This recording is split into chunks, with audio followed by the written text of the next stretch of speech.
Então, meus caros, já estamos chegando agora ao terceiro momento da nossa videoaula. Fizemos uma introdução, depois, num segundo momento, falamos sobre a vida e as obras do Ockham, e agora chegamos ao terceiro momento em que falaremos, de modo geral, sobre a liberdade em Guilherme de Ockham.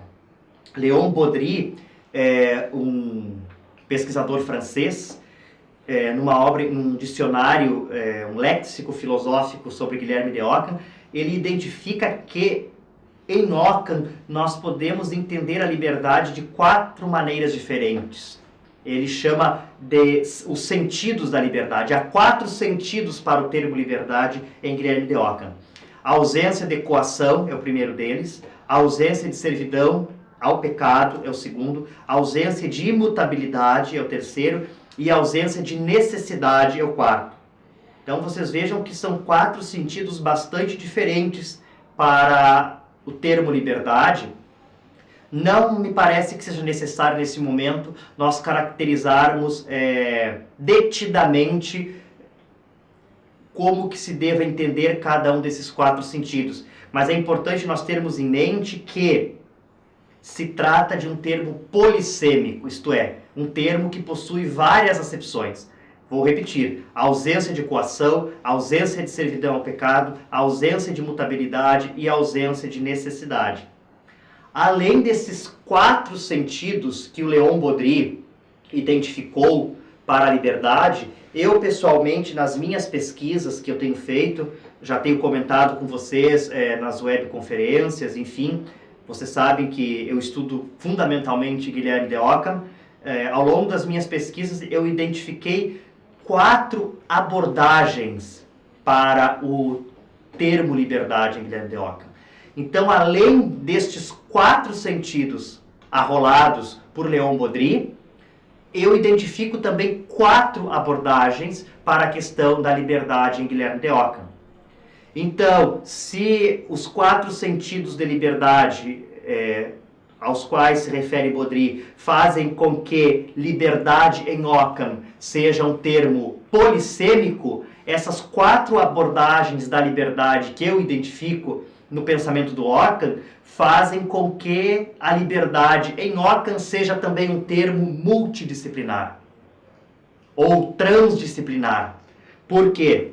Cada uma dessas 4 abordagens que eu fui identificando ao longo das minhas leituras, cada uma delas se refere a uma temática filosófica diferente. Cada uma delas se ocupa com uma abordagem, com um aspecto filosófico diferente. A primeira abordagem da liberdade em Guilherme de Ockham é a liberdade de Deus. Basicamente, quer dizer o seguinte: Deus, pela sua potência absoluta, pode fazer aquilo que ele não fez e talvez nem queira fazer por sua potência ordenada.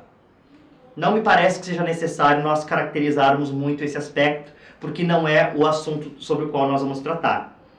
Uma segunda abordagem da liberdade é justamente a liberdade da vontade humana, pela qual a ética do Ockham pode ser tida como voluntarista e intencionalista. E é este segundo ponto, essa segunda abordagem, melhor dizendo, que vai consistir no 4º momento da nossa videoaula, e que é o ponto principal da nossa videoaula: caracterizar a ética ou a filosofia moral do Ockham como uma filosofia moral voluntarista e intencionalista. A terceira abordagem da liberdade que eu identifico no pensamento do Ockham tem a ver com a liberdade humana e a presciência divina ou pré-conhecimento divino dos futuros contingentes.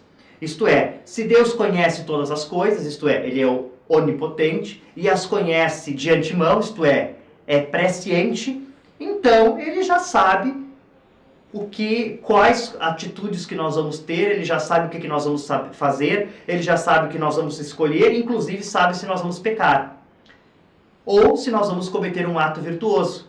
Então, consequentemente, nós não seríamos livres para escolher, para deliberar, se Deus sabe todas as coisas. E Ockham vai dizer claramente: não, Deus é presciente, Deus sabe de antemão, mas o ser humano continua livre para escolher, continua livre para deliberar, continua livre inclusive para não amar a Deus.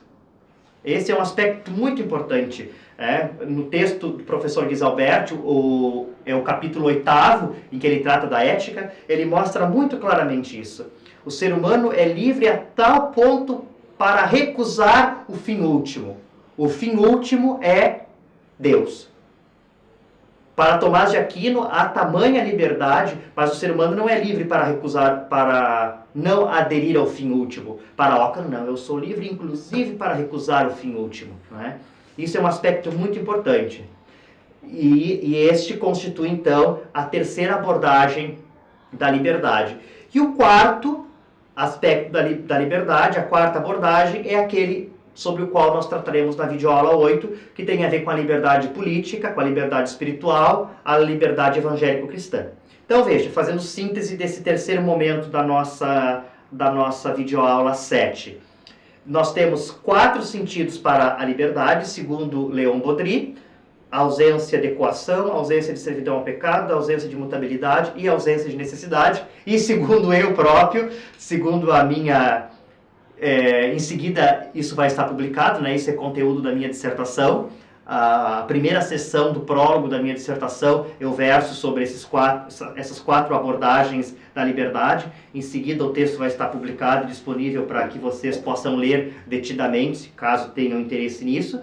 Então, as 4 abordagens é a liberdade de Deus, a liberdade da vontade humana, a liberdade humana em relação à presciência divina e a liberdade evangélica. Então, é preciso que se note o quão... Por que eu estou falando isso? Para que se note o quão caro e quão importante é para o sistema filosófico e teológico e político de Ockham este conceito de liberdade. Depois, aqueles 4 sentidos que o Baudry identifica, nós vamos percebendo que em cada uma dessas discussões é um ou outro desses sentidos que aparece. Por exemplo, no que se refere à liberdade humana e à presciência divina dos futuros contingentes, ali está sendo usado o sentido de liberdade como ausência de necessidade. Aqui também, quando nós falamos em liberdade da vontade, nós também estamos falando de ausência de necessidade e de ausência de mutabilidade. Quando nós falamos, por outro lado, da liberdade evangélico-cristã, da liberdade espiritual e política, sobre a qual falaremos na próxima videoaula, nós estamos falando, ao contrário, de ausência de coação, de ausência de constrangimento externo e de ausência de servidão ao pecado, não é? Então, é muito importante. Eu não me arrisco ainda a defender a tese de que o conceito de liberdade seja como que o fio condutor de todo o pensamento occamiano. Eu não chego a dizer tanto. Eu tenho a forte impressão de que é.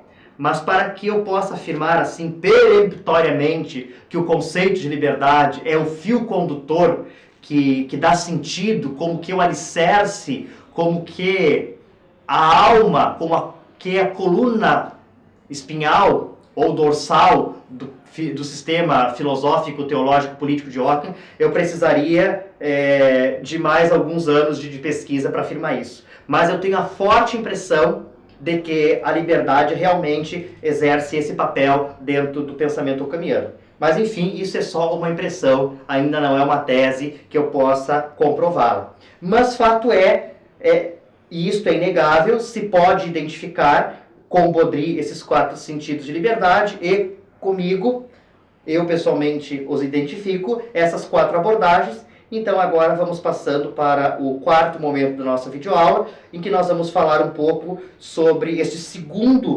segunda abordagem da liberdade, a saber, a liberdade da vontade humana.